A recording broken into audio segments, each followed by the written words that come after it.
Welcome, welcome, welcome, everyone back to the Founders Only podcast, where you pick the brains of great founders to deliver actionable advice on how to be the leader of the pack. Today, I'm so thrilled to welcome Weston Zimmerman, founder of SynkedUp, who boasts 15 years in the green industry, starting as a laborer and leading award-winning projects at Tussey Landscaping. In 2017, he earned the Aquascape Artist of the Year award. Weston co founded SynkedUp to help passionate founders of landscaping companies go from breaking even to truly being profitable with SynkedUp's powerful project management software. I'm so happy to have you. Welcome, welcome, Weston. Hi. Thank you, Mia. So excited to be here. And podcasts are they're awesome. They're fun. I genuinely enjoy them. So I can't wait to get into it with you. Awesome.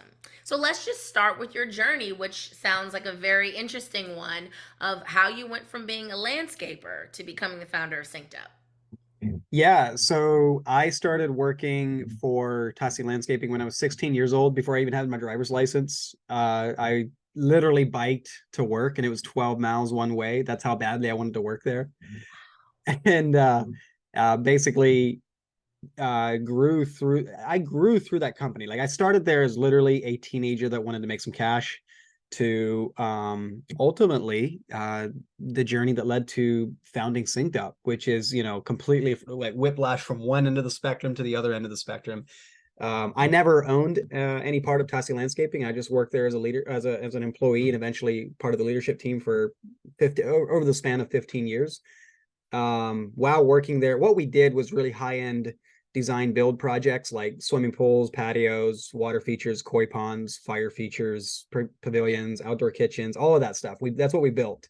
Yes. And I really, really loved the creative aspect of water features, like just the artistry and emulating nature. And so I really pushed that hard. And ultimately, Aquascape gave us the Artist of the Year award, which was probably my favorite thing that we got to do there at Tussey. Um, and that kind of put Tussey on the map and a first name basis, kind of, in the water feature industry, and which served as a really good springboard to launch SynkedUp, which kind of that was more accidental. It wasn't like it was strategical. It It just always happened that way. Yeah. And so in combination with the Artist of the Year award, plus we started focusing on social media content, being super consistent on producing content. A lot of contractors kind of started watching our channel from all over the world, really. And when we had the SynkedUp idea, completely separate of that story, and we're like, it was very basically, what happened is we were using the products on the market to try to get us off of paper, and we had one that would work really well for the frontline workers out in the field. We loved it, but it had zero like financial tool sets around it. No estimating abilities, no job costing abilities. And so we found another product that did fantastic at the financials, like with budgeting and estimating, and but unfortunately, it did not have job costing, and the field side of it was not great.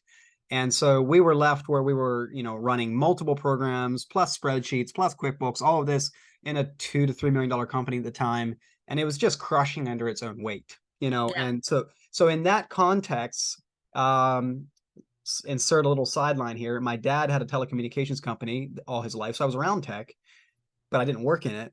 And he sold it. And the company that bought him out had a custom software development division. I came home from work one night in this context and saw my dad working on the back patio on his laptop, clicking around on some graphs and stuff. And I was like, "What are you doing?" I was curious.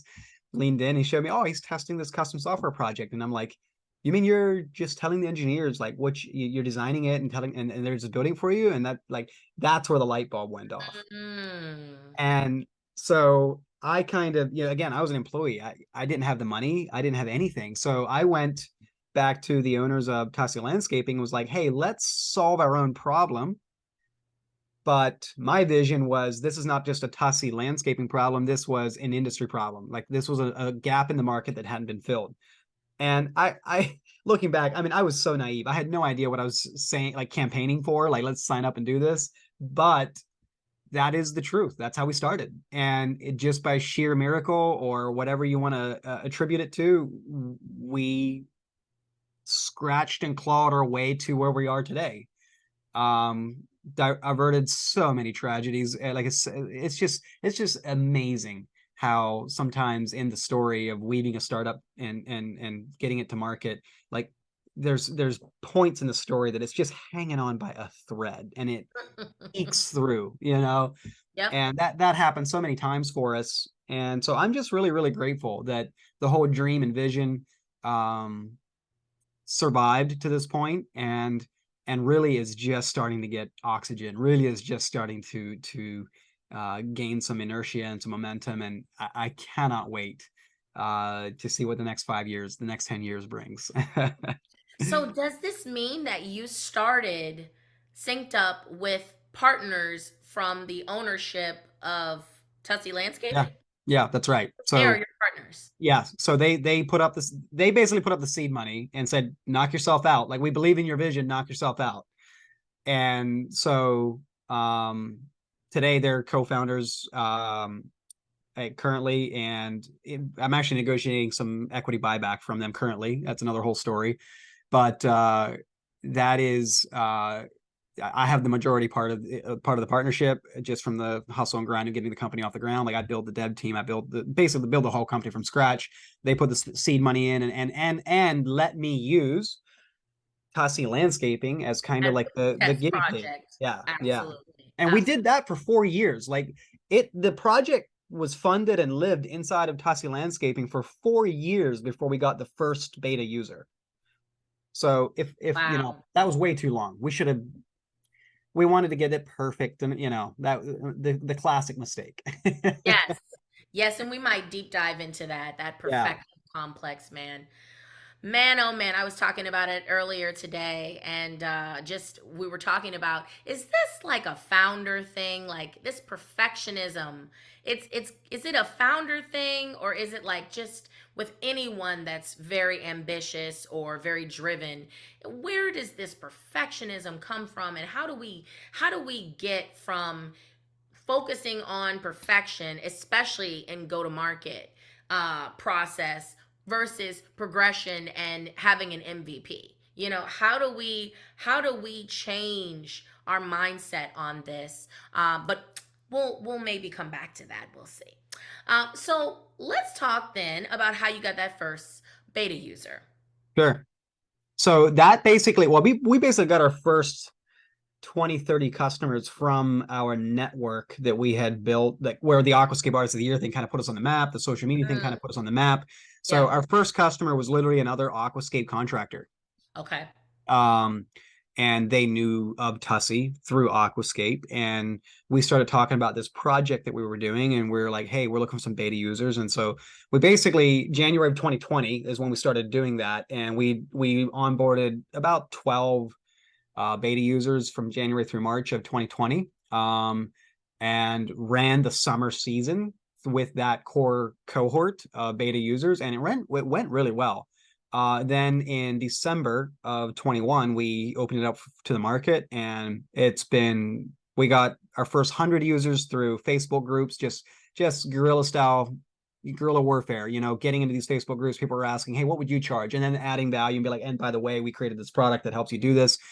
And so we got our first 100 customers just really through engaging inside of industry Facebook groups. And then we did a bunch of trade shows and events. And we do a lot of content. I kind of took a lot of the stuff that I learned at Tussy Landscaping. We do a lot of content creation, a lot of education, genuinely providing value for free. And then ultimately, like, our knowledge is not our product. Our product is our product. So eventually, even after you know how it works, the math works, you'll still eventually want to automate it, make it faster, make it more bulletproof. And that's where the product comes in. And I just looked, I saw your question of where was the last customer from. The last customer came from a webinar we did. So, Okay. yeah. Okay. Yes. Okay. Great. Okay. So now let's talk about, you have such a really unique story, I have to say, even though part of your story is common in the sense that it happens like very organically. You have this problem that you're trying to solve for yourself, or in your case for the company that you're working for and yourself. And then you have an idea, okay, well, here's a gap in the market and I need to solve this problem. And it usually works out when you come from that perspective. But what is unique slightly about your story is the fact that you really had no intention of trying to start a business. Like, that wasn't what you were trying to do.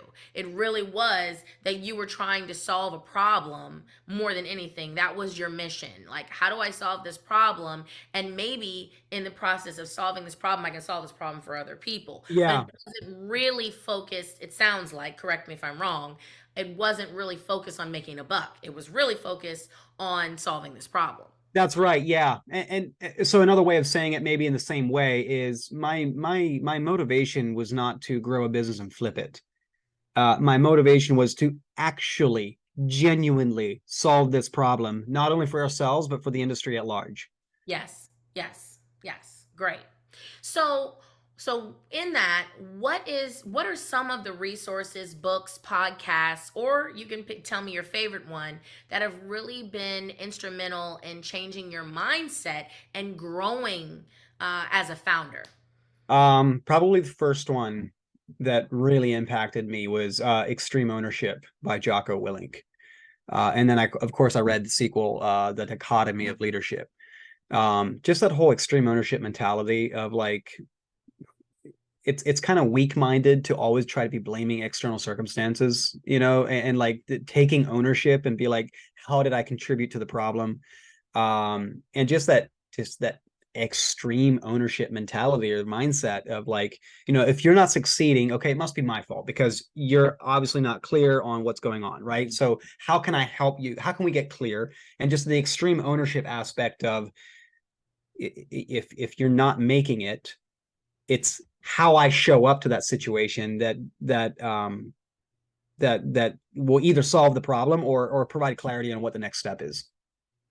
Now, this is also brings me to another conversation I was having earlier today about how, that process of knowing your why and really understanding who you're solving the problem for and keeping that front of mind. But then, once you really understand that as a founder, how do you really impart that mission and all of that information into your team? Yeah. And further get them to buy in to the mission, the vision, the culture, the process, the uniqueness of the business. So I'm curious, in this book with extreme ownership, how did that change, or is there anything you can tell me about what really changed after you read that book? What was one thing you did that changed the trajectory of your business or your team from that book? Well, I mean, in the early days, before it was even out in the market for anybody, even the beta group, I mean, there was definitely a lot of really hard things that um in my young, I was 25 at this point, 26, 25, somewhere in that range. And there was definitely times when it was like we're running into really hard things. There's competing opinions on what the right move is to make. And so that, either you can delve into a political battle or you can be like, what do you really want? Like extreme ownership. How can I help you get what you want? So, or whatever it is, like, just fight through what the natural response is to it's you against me versus more the extreme ownership mindset of like, no, let's not do that. That's not productive. How can I take ownership of how I show up to the hard problem and make sure that I don't sabotage the well-being of the project. Yes. So that's yeah, I thought that that's where you were going, because it sounds like keeping in mind the mission Yeah. is what you're using to motivate your level of accountability in working with all the stakeholders and your team to just get the job done. How Mhm. do we Mhm. move forward? How do we move the needle? How do we get some traction on this project, on this mission? What do I need to sacrifice? What can you sacrifice so that we both all walk away, but at the all for the purpose of getting this mission done, of actually releasing this transformational product that we're trying to Mhm. create. Yeah. Yeah. Hey, I love that. So let's talk about your funnel. And what I want to do is I want you to walk me through from the top of the funnel where you build more brand awareness for SynkedUp down to the bottom, and how you're closing deals, and how you're really distinguishing SynkedUp as the best solution provider. Yeah. So, like I said, the first 100 came from just engaging organically in industry Facebook groups. And I had already mentioned genuinely providing value. And that's been a theme in everything we've done. Like I've done a lot of, I've developed a bunch of free tools on our website as just lead magnets, but they're genuine free tools that you can use for free forever. Like they actually embody the same financial principles that are inside the product. So in the beginning, I had a spreadsheet, but contractors would rather go to a dentist and get a tooth pulled than work on a spreadsheet. So so I kind of put the Definitely. spreadsheet thing aside and develop these free kind of online tools. Like picture a calculate a car payment on cars.com. Like plug in your inputs and bam, it spits out your outputs. I have the kind of the Yes. same thing. Okay. So Mm-hmm. for example, one calculates what your man hour rate should be, like your labor rate for in your business when you sell labor, or how many hours it's going to take to do the job. And so my theme has been in education, providing free value, and so it started in those industry Facebook groups. We then went to trade shows, and I sought out speaking opportunities at those trade shows, and I presented topics like genuinely adding value, or teaching these kinds of topics to the point where if they become a SynkedUp user or not, it doesn't really matter. They walk away with value. And that and I also leveraged our relationships from Tussie Landscaping to get relationships with manufacturers of products that contractors buy. Like for instance, the pavers and the retaining wall block that they use in pool decks and that kind of thing. Mm-hmm. We started doing educational webinars with those manufacturing companies, which have nationwide or North American audiences of thousands of contractors. And so I leveraged that really hard. But one of the things that was probably the biggest influx was, and again, accidental, accidental, but I had hoped it would happen. Like I was genuinely hoping it would happen. So it wasn't like purely accidental. So, when we went to the biggest trade show in North America for the green industry, we happened to sign up a demo for a contractor that is what I call influencer contractors on Instagram. Well, that guy ended up signing up for SynkedUp. Literally the same week, the biggest player in the market jacked their prices up significantly with no real explanation or value add. And so Instagram kind of was a hotbed of these influencers jumping ship from this other player in the market to ours, plus all these screenshots of this price hike email all over Instagram. And all these Instagram influencers are all in the same group. I mean, it went from like we got the one to we signed 100 deals in the next 6 weeks. Wow. That produced the critical mass that we needed to actually get to cash flow positive. Got it. Got it. Got And it. so since then, it's basically just been honing and refining that whole digital word of mouth is what I call it in the Instagram community in the green industry. Uh, Content like webinars, YouTube videos, speaking gigs, and events with partners. And then so basically that's how we got awareness and consideration. And we sell through a demo model. Like we don't have a free trial. We don't have any trial whatsoever. But we sell on a demo model, and it's been successful. We're constantly testing and tweaking.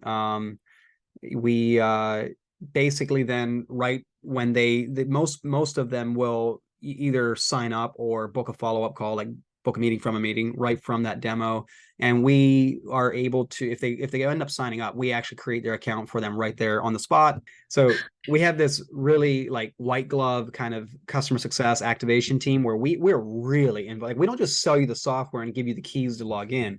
We have a dedicated financial coach on board that literally helps make sure that your financial inputs, like your number inputs, are dialed in and accurate. You have, it's not like, oh, I didn't understand what that number meant, it's the wrong number. Like we have a dedicated person on board to make sure that the inputs are dialed in.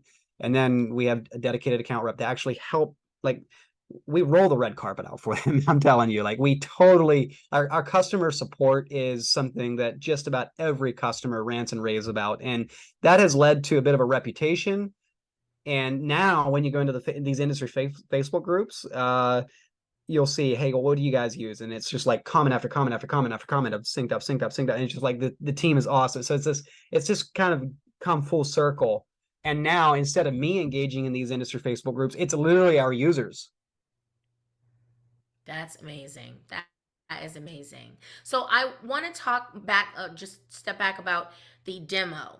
So you mentioned that you have these lead magnets that are really helpful, valuable, powerful with the calculator tools and things like that. Tell me about how you're getting from the use of the tool to a Mhm. demo. How does Well, that work? if you engage with one of our tools, we'll drip uh, continued. Again, we try to avoid salesy, spammy type content. It's literally like just more valuable content. Like I write a blog every week, and we just kind of drip some of our most valuable content, like just best practices, thought leadership, how to close more jobs, even things that aren't really related to the software directly, but it's just more of like how to run a solid business as an owner, operator, contractor, right? And so when you engage with one of our lead magnets, we will either, sometimes they'll book a demo right on the spot, right after, but if they don't, we'll drip more value on them. And sometimes that turns into a certain percentage of that turns into booking demos after the fact. Okay. Okay. So, what is on the horizon for Synced Up for 2024 for generating more leads, tightening up any gaps in that funnel that you've got Yeah. about that? So two things is just expanding on awareness and lead acquisition, like MQLs. We're trying to widen the top of that funnel and Mm-hmm. expand the awareness, because like I'm sensing a bit of a plateauing of the circles that we are well known in. And so Mm-hmm. it's like, what's okay, so how do we double down, or how do we expand outside of that? And then the bigger one is activation. So kind of like I said earlier about a contractor stereotypically would rather go to a dentist than work in a spreadsheet or sit down with their accountant. I we're not really focusing on building a ton of new features. It's more of how do we take the core model that we have and just reduce the friction to value and just literally make it that you can't screw it up. Envision like some complicated problem like filing your own personal taxes and TurboTax, like literally distilling it down to a questions based where you may or may not know a thing about taxes, but you can Mm-hmm. still file your own taxes. So Right. that's kind of the model that we're I pursuing love inside of that. the product. Yeah. Oh, I love that. So then, it sounds like since a lot of your um, new business is being generated within your community of existing clients with referrals and things, have you looked at the launching an affiliate program for We your current do. We users? do. Okay. Yeah, we do have Okay. affiliate program. We have also another thing I didn't really mention was there's a half a dozen or more business coaches and accountants and that kind of thing that are a fan of what we do. Like they have a client and they don't have a system, so they're like, well, get synced up. And so we do have that. Those are probably the more effective affiliates. Yep.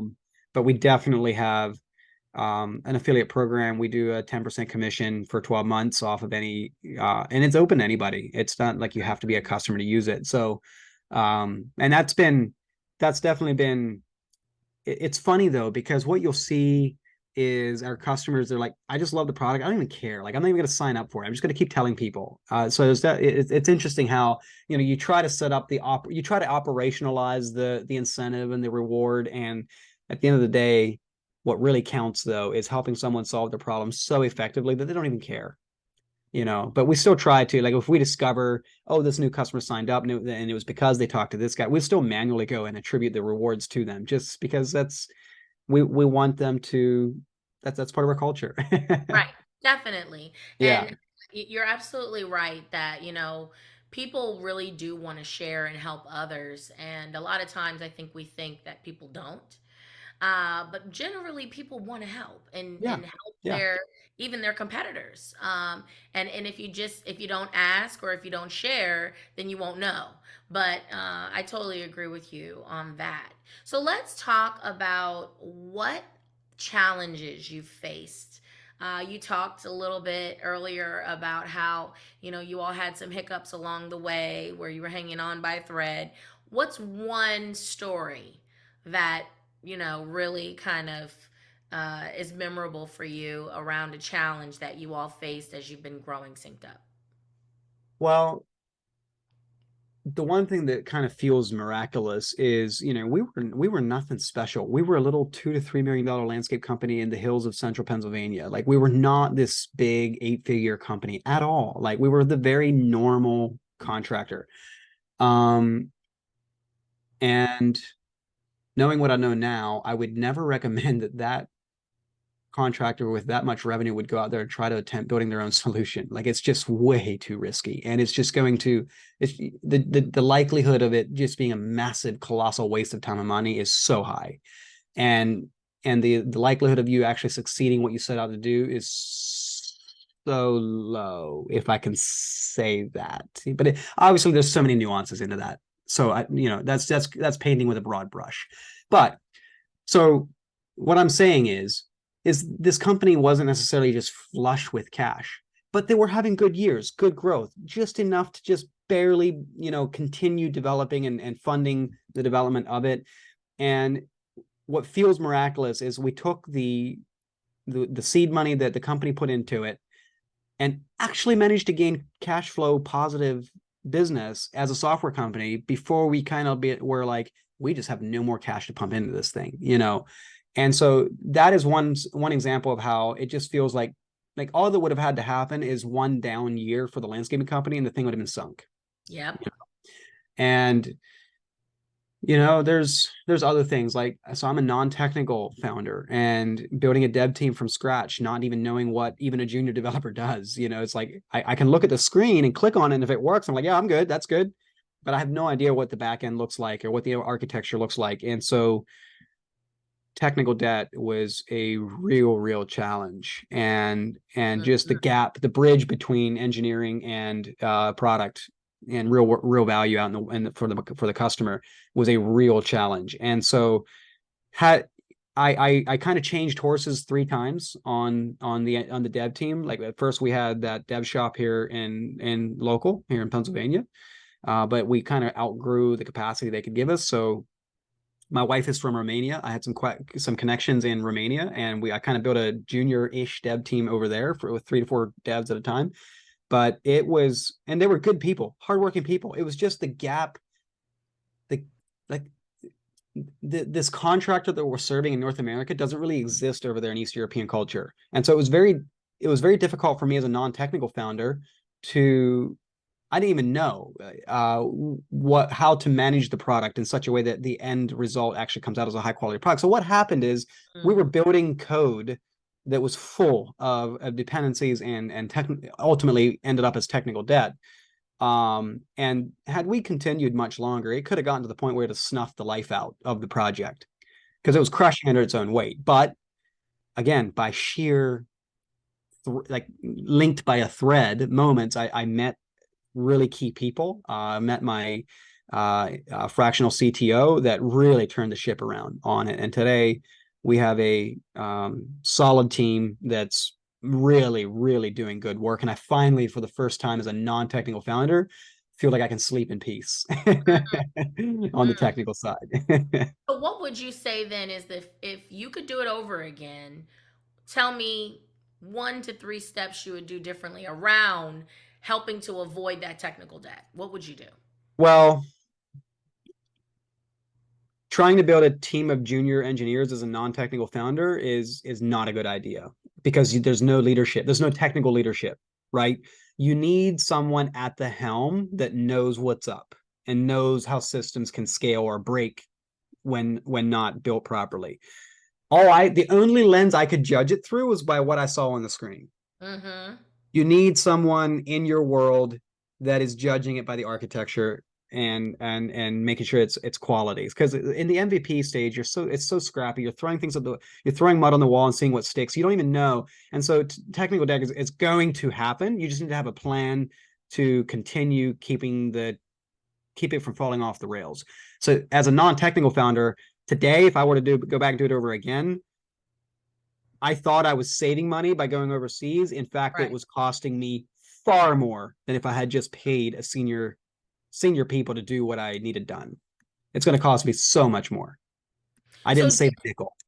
do you think you could have just like you ended up doing, it sounds like, just from the gate started with a senior leader here to run a junior team somewhere else, or you Yeah, still would say, okay, got it. yeah. The junior team somewhere else can happen. It's just that it does come down to whoever is leading the tech. Um, have to have full trust and confidence in that person, because I technically thought I had that person, but I didn't. Got it. They Got didn't. it. They weren't connected. They weren't plugged in. They didn't care. They were a hired gun. Got it. Makes sense. Makes sense. Okay, and where can people find you and Synced Up online? So I am most active myself on Instagram. If you spell synced up like SYNKEDUP, that's our username. And we pump out a lot of content on YouTube, Instagram, and I write a weekly blog on our synkedup.com website. So if you Google that and go into the blog, you can sign up for that. And it's basically just, thought leadership, best practices, business oriented stuff, serving that 500K to $2 million contractor in the trades. Got it. Awesome. Awesome. Well, thanks everyone for joining us today. That wraps up our episode. We hope to see you in the next episode. Thanks so much.